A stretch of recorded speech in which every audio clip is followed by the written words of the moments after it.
अब देखो, ये प्रोविजन जो है बेयर एक्ट में जो जो बताएंगे वो इंपॉर्टेंट चीजों को अंडरलाइन आप लोग कर लीजिएगा, ठीक है। ये आपको नया काइंड ऑफ ऑफेंस जो है रिकॉग्नाइज किया गया है, ऑर्गेनाइज्ड क्रिमिनल एक्टिविटीज जो होते हैं उसको बेसिकली कर्ब करने के लिए, है ना। पहले क्या था, ऑर्गेनाइज्ड क्राइम पहले भी आपको इससे इससे रिलेटेड आपको लॉज थे जिसके अंदर इसको पनिश किया जाता था, बट वो बहुत ही स्कैटर्ड थे, है ना, इधर उधर था।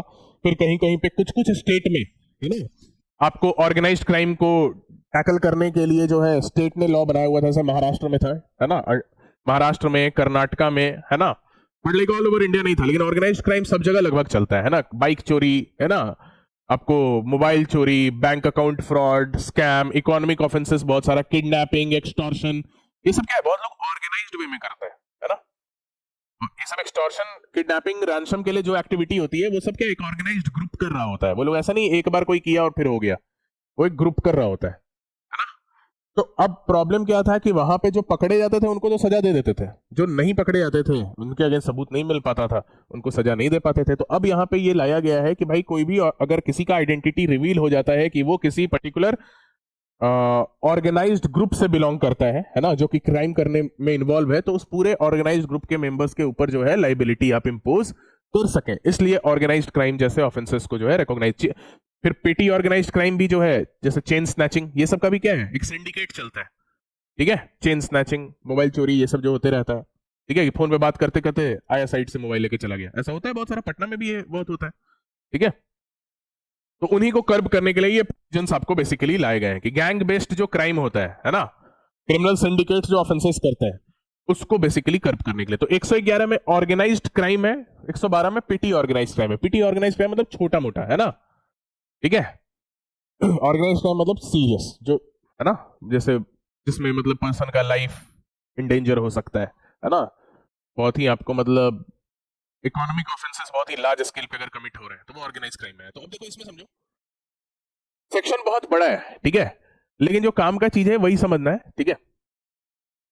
ऑर्गेनाइज क्राइम हम बोलते किसको है, ठीक है। तो ऑर्गेनाइज क्राइम का मतलब होता है कंटिन्यूइंग अनलॉफुल एक्टिविटी, ये ध्यान में रखना, कंटिन्यूइंग अनलॉफुल एक्टिविटी इंक्लूडिंग, ये वर्ड क्या है, including kidnapping, robbery, vehicle theft, extortion, land grabbing, contract killing, economic offence, cyber crime, trafficking, drug, weapon, illicit goods और services, human trafficking for prostitution और ransom, ठीक है। मतलब कंटिन्यूइंग अनलॉफुल एक्टिविटी इंक्लूडिंग, मतलब ऐसा नहीं है कि बस यही, ये जो बताया गया ना, theft, extortion, land grabbing, contract killing, ये तो है ही, इसके अलावा और भी जो अनलॉफुल एक्टिविटी है, ठीक है।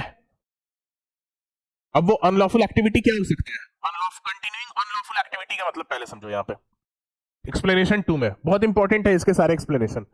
कंटिन्यूइंग अनलॉफुल एक्टिविटी का मतलब है कि कोई कॉग्निजेबल ऑफेंस होना चाहिए, ठीक है, कॉग्निजेबल ऑफेंस होना चाहिए, और उसका इंप्रिजनमेंट कितना होना चाहिए, 3 इयर्स और मोर। कुछ कुछ कॉग्निजेबल ऑफेंस होते हैं 3 ईयर से कम भी होता है पनिशेबल, है ना, जैसे आउटरेजिंग द मॉडेस्टी, है ना, उसमें 1 ईयर भी पनिशमेंट हो सकता है ना। तो कॉग्निजेबल ऑफेंस होना चाहिए, इंप्रिजनमेंट कितना होना चाहिए, 3 इयर्स और मोर, ठीक है। इतना ही नहीं, कंटिन्यूइंग अनलॉफुल एक्टिविटी होने के लिए और भी रिक्वायरमेंट है ना, या तो वो कमिट जैसे भी हो, या तो किसी एक पर्सन ने किया हो या जॉइंटली किया हो। और ये जो कॉग्निजेबल ऑफेंस है, जो पनिशेबल है अप टू 3 इयर्स और मोर, ये किसी मेंबर के द्वारा किया गया हो या ऑन बिहाफ ऑफ किया गया हो किसी क्राइम सिंडिकेट के, है ना, किसी क्राइम सिंडिकेट के मेंबर के द्वारा किया गया हो, ठीक है। ये जो एक्टिविटी है किसी क्राइम सिंडिकेट के मेंबर के द्वारा किया गया हो या उसके बिहाफ पे किया गया हो, क्राइम सिंडिकेट है, ध्यान में रखना। कंटिन्यूइंग अनलॉफुल एक्टिविटी का मतलब क्राइम सिंडिकेट है इन रेस्पेक्ट ऑफ विच एक से ज्यादा चार्जशीट फाइल हुआ रहना चाहिए पिछले 10 सालों में, मोर than 1 chargesheet filed in last 10 years,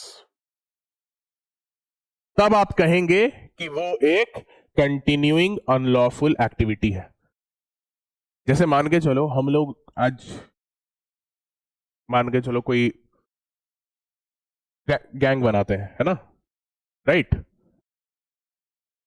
कोई अपराध करने के लिए, आज जाके किसी ने पहला अपराध किया है ना, जाके कार चोरी करके आ गया वो पर्सन, क्या वो इस सेक्शन में पनिशेबल हो जाएगा? नहीं होगा। बस पहला एक्ट है, तो अभी आप सिंडिकेट बने हैं कि नहीं इस बात का सबूत नहीं है, वो तो पहला एक्ट है ना, शुरू में तो सब लोग जो उसमें काम करते हैं, ठीक है। तो स्टिल इट्स नॉट अ मतलब रिकॉग्नाइज सिंडिकेट। आप सिंडिकेट कब कहलाएंगे? अब एक से ज्यादा चार्जशीट आपके अगेंस्ट, एक से ज्यादा एफआईआर नहीं है, क्या है? चार्जशीट। पुलिस ने इन्वेस्टिगेशन किया है और इन्वेस्टिगेशन के बाद आपके अगेंस्ट एविडेंस मिला है। तो अगर एक से ज्यादा चार्जशीट आपके अगेंस्ट पिछले 10 साल में फाइल हो चुका है, ठीक है, किसी क्राइम सिंडिकेट ग्रुप जो है उसके अगेंस्ट, तो अब उसका कोई भी मेंबर कोई भी एक्टिविटी करेगा, अनलॉफुल एक्टिविटी जो कि कॉग्निजेबल नेचर का है, जिसका पनिशमेंट 3 ईयर से ज्यादा है, तो वो उसके बाद ऑर्गेनाइज्ड क्राइम वाले सेक्शन में पनिशेबल हो सकता है। समझ रहे हो? तो ये डेफिनेशन थोड़ा टेक्निकल है, ये ध्यान में रखना है। कोई भी कंटिन्यूइंग अनलॉफुल एक्टिविटी अगर कोई भी पर्सन या ग्रुप करता है, ठीक है, सिंगली और jointly as a member of organised crime syndicate और on behalf of syndicate by use of violence, threat, intimidation, ठीक है, और अदर अनलॉफुल मीन्स, तो उसको बोलेंगे हम ऑर्गेनाइज्ड क्राइम। लेकिन सबसे पहला रिक्वायरमेंट ऑर्गेनाइज्ड क्राइम होने के लिए क्या है? कि वो कंटिन्यूइंग अनलॉफुल एक्टिविटी होना चाहिए। और कंटिन्यूइंग अनलॉफुल एक्टिविटी ये सब तो है ही, यहां पे जो दिया गया ये तो है ही, उसके अलावा कंटिन्यूइंग अनलॉफुल एक्टिविटी के लिए और क्या रिक्वायरमेंट, मतलब देखो इन तरीके का एक्ट जो है ये तो कंटिन्यूइंग, ये तो आएगा ही आएगा। उसके अलावा जो कंटिन्यूइंग अनलॉफुल एक्टिविटी है उसके लिए रिक्वायरमेंट क्या है? कॉग्निजेबल 3 इयर्स और मोर देन 1 चार्जशीट। मतलब वो जो भी ग्रुप के मेंबर ने वो एक्ट किया है उसके अगेंस्ट एक से ज्यादा चार्जशीट। वो पर्सन के अगेंस्ट नहीं, वो ग्रुप जो भी मेंबर है, यहां पे बता रहे हैं ना, देखिए ये जब आप डेफिनेशन सेक्शन पढ़िएगा, क्राइम सिंडिकेट, ठीक है, as a member of an organised crime syndicate और on behalf of such syndicate in respect of which मतलब सिंडिकेट, ये जो क्राइम सिंडिकेट है ना उसके बारे में बता रहा है। In respect of which more than 1 chargesheets have been filed before a competent court, ठीक है, within preceding period of 10 years and court has taken cognizance. अच्छा ये मिस हो गया था, है ना, ये भी ध्यान रखना है। चार्जशीट भी फाइल हुआ है और कोर्ट ने कॉग्निजेंस भी लिया है। मोर देन वन यानी मिनिमम कितना होना चाहिए? 2, है ना। मोर देन 1 का मतलब क्या हुआ? मिनिमम 2 टाइम्स जो है चार्जशीट फाइल हुआ है और कॉग्निजेंस लिया गया है। तो अब वहां पिछले 10 सालों में, और उसके बाद अगर उस ग्रुप का कोई भी मेंबर अगर अनलॉफुल एक्टिविटी कर रहा है तो फिर उसको हम ऑर्गेनाइज्ड क्राइम के लिए हम पनिश कर सकते हैं, ठीक है, ये ध्यान में रखना है। तो ऑर्गेनाइज्ड क्राइम के लिए सबसे पहला रिक्वायरमेंट क्या था? कंटिन्यूइंग अनलॉफुल एक्टिविटी, ठीक है, इंक्लूडिंग दीज, ठीक है, ये सब, ठीक है, बाय एनी पर्सन, ठीक है, बाय एनी पर्सन और अ ग्रुप ऑफ पर्सन, है ना। ये एक्ट किसी भी एक पर्सन या ग्रुप ऑफ पर्सन ने किया हो, as a member of organised crime syndicate किया हो या उसके बिहाफ पे किया हो, और violence, threat, intimidation, coercion use किया, ठीक है, तो वहां पे हम बोलेंगे that is an organised crime, right. तो ऑर्गेनाइज्ड क्राइम के लिए सबसे पहला रिक्वायरमेंट क्या है? Continuing unlawful activity including this, ये भी हो सकता है, ठीक है। इन सब में मोर देन 1 चार्जशीट का रिक्वायरमेंट नहीं है, ये ध्यान में रखना। ये एक्टिविटी जो यहां से यहां तक बताया गया है, किडनैपिंग से लेके रैंसम तक, इसमें मोर देन 1 चार्जशीट की जरूरत नहीं है। ये इंक्लूडिंग है ना, मतलब इसको तो यहीं पे सेक्शन में इंक्लूड कर दिया है। इस तरीके का एक्टिविटी कोई भी अगर ग्रुप का मेंबर करता है, कोई ऑर्गेनाइज्ड क्राइम ग्रुप का मेंबर अगर करता है, ठीक है, तो इसके लिए तो डायरेक्टली ऑर्गेनाइज्ड क्राइम में वो आ जाएगा अगर वहां पे उसने वायलेंस यूज किया है, थ्रेट यूज किया है, इंटिमिडेशन यूज किया है, कोअर्शन यूज किया है। लेकिन इसके अलावा जो कंटिन्यूइंग अनलॉफुल एक्टिविटी है वो कौन से होंगे? वही होंगे जो कि कॉग्निजेबल होंगे, 3 ईयर से ज्यादा पनिशेबल होंगे, और मेंबर सिंडिकेट के हैं जिसके against more than 1 chargesheet has been filed, तभी वो कंटिन्यूइंग अनलॉफुल एक्टिविटी के डेफिनेशन में फॉल करेगा। ये डेफिनेशन इंपॉर्टेंट हो जाता है एग्जाम पॉइंट ऑफ व्यू से, ध्यान में रखना है। ऑर्गेनाइज्ड क्राइम सिंडिकेट किसको कहेंगे? तो ग्रुप ऑफ 2 और मोर पर्सन जो या तो सिंगली या जॉइंटली एक्ट कर रहे हैं एज अ सिंडिकेट और gang indulge in continuing unlawful activity. किसी भी कंटिन्यूइंग अनलॉफुल एक्टिविटी में 2 या 2 से ज्यादा लोगों का कोई ग्रुप है, वो अगर इंडल्ज हो रहा है तो वो आपको ऑर्गेनाइज्ड क्राइम सिंडिकेट कहलाएगा। ठीक है, तो इसमें इंपॉर्टेंट डेफिनेशन ये है, कंटिन्यूइंग अनलॉफुल एक्टिविटी, इसका पूछे जाने का बहुत ज्यादा चांसेस है। ठीक है, economic offence not that important, जैसे जो ऑफेंस ऑर्गेनाइज क्राइम में है वो इकोनॉमिक ऑफेंस भी हो सकता है। इकोनॉमिक ऑफेंस आपको करेंसी नोट्स का counter fitting, breach of trust, forgery, हवाला ट्रांजैक्शन, ये सब आ जाएगा। अब उसके बाद जो है पनिशमेंट सेक्शंस आपको दिया गया है ऑर्गेनाइज्ड क्राइम के लिए, पनिशमेंट सेक्शन।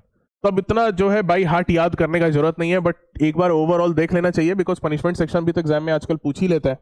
ठीक है, तो थोड़ा बहुत कुछ कुछ पनिशमेंट्स को याद रखेंगे तो बाकी आप जो है कॉमन सेंस से भी सॉल्व कर सकते हैं।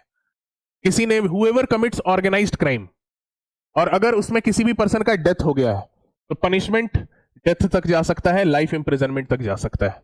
अब punish and shall also be liable to fine which shall not be less than 10 lakh rupees. अब देखो सबसे ज्यादा पेनल्टी जो है ना ऑर्गेनाइज्ड क्राइम वाले ही सेक्शंस में आपको दिया गया है, फाइन। इतना फाइन जो है पहले नहीं था, 10 लाख तक का फाइन दे सकता है अगर किसी पर्सन का ऑर्गेनाइज क्राइम के दौरान डेथ कॉज हो गया, और वहां पे पनिशमेंट में भी डेथ पेनल्टी मिल सकता है, लाइफ इंप्रिजनमेंट भी मिल सकता है। ठीक है, अदर केसेस में नॉट लेस देन 5 इयर्स, या फिर एक्सटेंड हो सकता है अप टू लाइफ इंप्रिजनमेंट, और पनिशमेंट सीधा आधा आ जाएगा। ठीक है, तो सबसे इंपॉर्टेंट पनिशमेंट सेक्शन हमको लग रहा है यही है, सबसे ज्यादा पूछे जाने का चांस अगर पनिशमेंट सेक्शन से इस सेक्शन के पूछता है तो सबसे ज्यादा यही चांस है। अगर ऑर्गेनाइज क्राइम के दौरान किसी का डेथ होता है, मैक्सिमम पनिशमेंट डेथ पेनल्टी है, फाइन मैक्सिमम 10 लाख। अगर नहीं होता है किसी का डेथ तो fine 5 lakh, maximum punishment 10 sorry वो life 5 years minimum, life imprisonment तक एक्सटेंड हो सकता है। आई थिंक अबेटमेंट, कॉन्स्पिरेसी, ये सब उतना इंपॉर्टेंट नहीं, देख लें, नॉट लेस देन 5 इयर्स। ठीक है, ये सब आप लोग खुद से भी देख सकते हैं। ठीक है, इसमें खाली आपको पनिशमेंट देखना है। अब केवल ऑर्गेनाइज क्राइम सिंडिकेट के मेंबर की तरह रहने के लिए आपके ऊपर कितना पनिशमेंट आ सकता है, any person who is a member of organise crime syndicate. ठीक है, हो सकता है वहां पे किसी पर्टिकुलर अपराध में उसके जुड़े होने का सबूत ना हो, लेकिन उस क्राइम सिंडिकेट का वो मेंबर है, तो केवल उसके लिए भी पनिशमेंट है, ये भी इंपॉर्टेंट है। अगर आप उस गैंग के केवल मेंबर है तो उसके लिए भी पनिशमेंट आपको हो सकता है, which shall not be less than 5 years और अप टू लाइफ इंप्रिजनमेंट। ठीक है, ये इंपॉर्टेंट है। ठीक है, बाकी आपको किसी ने अगर पनाह दिया है, हार्बर दिया है ऑर्गेनाइज क्राइम के मेंबर के लिए, तो उसके लिए पनिशमेंट है, देख लेंगे, not less then 3 year. Spouses पे अप्लाई नहीं करता है ना, स्पाउस जो है हार्बर कर सकता है। ठीक है, किसी ने भी बेनिफिट डेराइव किया हो किसी भी प्रॉपर्टी से जो ऑर्गेनाइज क्राइम के थ्रू मिला हो, उसके लिए पनिशमेंट है। मेन इंपॉर्टेंट पनिशमेंट सबसेक्शन 4 में है और 2 में है, बाकी आप अपने से देख लीजिएगा। ठीक है, क्या पनिशमेंट है या नहीं है। उसके बाद आइए पेटी ऑर्गेनाइज्ड क्राइम। पेटी ऑर्गेनाइज्ड क्राइम जो आपका एग्जाम, इसमें देखो पहले ये सब जो बहुत सारा इधर देखा गया था कि एग्जाम का जो क्वेश्चन पेपर कॉम्प्रोमाइज हो जाता है ना, बीपीएससी का, है ना, बस बीपीएससी का ही नहीं बहुत सारे और भी हैं।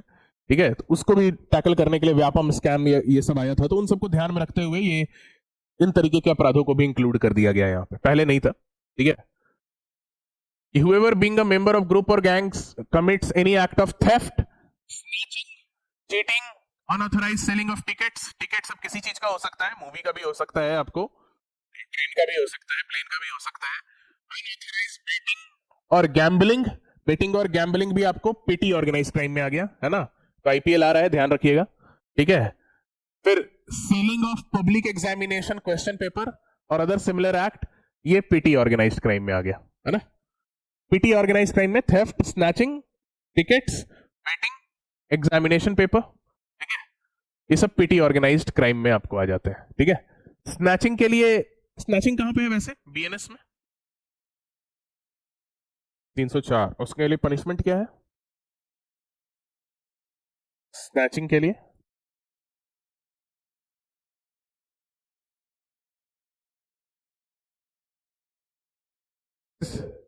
थ्री इयर्स स्नैचिंग, है ना, ये भी आपको ऐड किया गया है नया आपको बीएनएस से। ठीक है, और ऑर्गेनाइज क्राइम के लिए commit whoever commits any petty organise crime, उसके लिए पनिशमेंट कितना है, not less than 1 year, punishable up to 7 year. Organise crime के लिए अगर कमिट हुआ है तो नॉट लेस देन अगर वहां पे देखना होगा डेथ कॉज हुआ है कि नहीं, डेथ कॉज हुआ है तो punishable up to death, life imprisonment या फाइन 10 lakhs। डेथ नहीं कॉज हुआ है तो मिनिमम 5 years, लाइफ इंप्रिजनमेंट तक एक्सटेंड हो सकता है, पनिशमेंट 5 लाख। यहाँ पे क्या है, मिनिमम 1 मैक्सिमम 7, साथ में फाइन भी, ठीक है।